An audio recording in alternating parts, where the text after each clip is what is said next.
Alors, il est super tard. C'est la deuxième fois que je me filme complètement en impro. J'essaye de tester un peu mes capacités à filmer en impro. Voilà, je me prépare à me lancer éventuellement ma chaîne YouTube dans pas longtemps, en même temps que la chaîne de Pillows Universe, un très bon pote avec qui on fait ses vidéos. Et donc je trouve ça intéressant d'analyser un peu mon amélioration à l'improvisation comme ça, par rapport au fait que je suis normalement super timide et que j'ai pas du tout l'habitude de parler comme ça sans avoir rien préparé. Donc voilà, c'est un entraînement un peu forcé que je me fais quand je suis motivé. Là, j'avais pas sommeil du tout et je me suis dit qu'il fallait que je me lance, que je fasse ce que j'avais envie de faire. Donc voilà, je me suis dit merde. J'ai une super cave où j'ai la place de faire des trucs. Je fais chier normalement personne. Et donc voilà, c'est pour prévenir un peu les gens que j'arrive sur le net, que je suis bien content de pouvoir enfin juste partager des choses, quoi, tout simplement. Mon but premier, tout ça, c'est de partager plein de choses. Partager des créations, surtout des créations de plein de gens qui m'entourent, que je trouve super créatifs et que on voit pas, que personne n'en parle en vidéo sur la plateforme YouTube. Bon, voilà, moi je suis prêt à me lancer là-dedans pour pouvoir partager ces trucs-là, puis pour faire plaisir à un maximum de gens, pour partager des choses, des envies, plein d'autres projets, plein d'autres trucs. Voilà. Je me rends compte que je suis beaucoup plus à l'aise sur cette vidéo-là que sur la première que j'ai faite. Pourtant la première vidéo, j'étais dans la nature, mais j'étais beaucoup plus crevé aussi.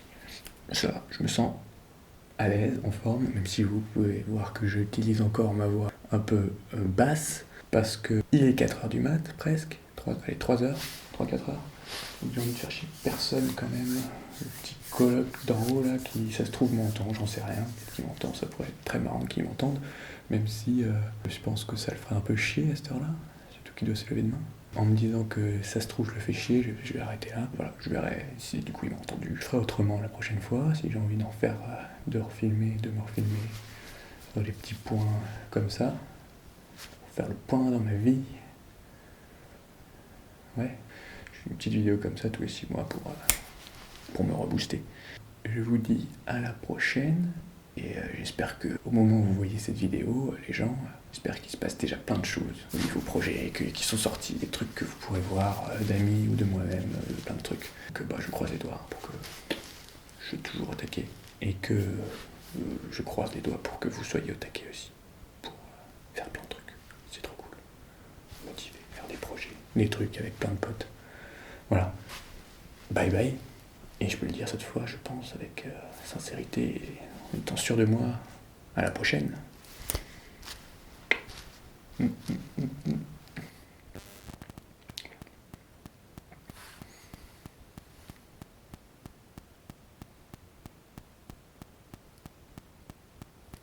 viens de comprendre comment une certaine youtubeuse, puis plein d'autres, mais une en particulier qui j'avais repéré ça, Solange te parle, a plein de plans en fait dans ses vidéos où elle fait des trucs un peu débiles. Et pourtant il n'y a pas énormément de montage dans ses vidéos. Il y en a pas mal. Mais des fois tu vois comme un truc qu'elle fait complètement absurde. Et tu dis mais comment ce truc-là a apparu dans la vidéo? Tu sais pas trop parce que c'est pas en sujet avec les vidéos. Enfin, elle réagit d'une manière qui n'a pas sujet, enfin qui n'a pas rapport avec ce qu'elle disait juste avant. Et du coup je suis toujours en train de me demander comment ça se fait qu'elle fait des trucs absurdes et tout ça. Et là, je viens de réfléchir en finissant, en me disant que j'avais fini ma vidéo, que du coup, peut-être que je pouvais faire des trucs débiles. Je me suis dit, tiens, je me souviens des trucs débiles, des fois que je vois les youtubeurs faire des trucs débiles. Je me dis, tiens, en fait, je pourrais faire des trucs débiles. Donc en fait, je m'embrouille. En gros, tu peux faire des trucs débiles pendant que tu tournes, donc surtout quand tu as travaillé ton texte, entre les textes, tu peux faire des trucs débiles, mais quand tu fais de l'impro comme je faisais, c'est difficile de faire des trucs débiles et de les couper et de les mettre entre les vidéos, qui est censé être de l'impro total, sans coupe. Je sais pas si vous voyez ce que je veux dire. Non, pas du tout. Donc, voilà.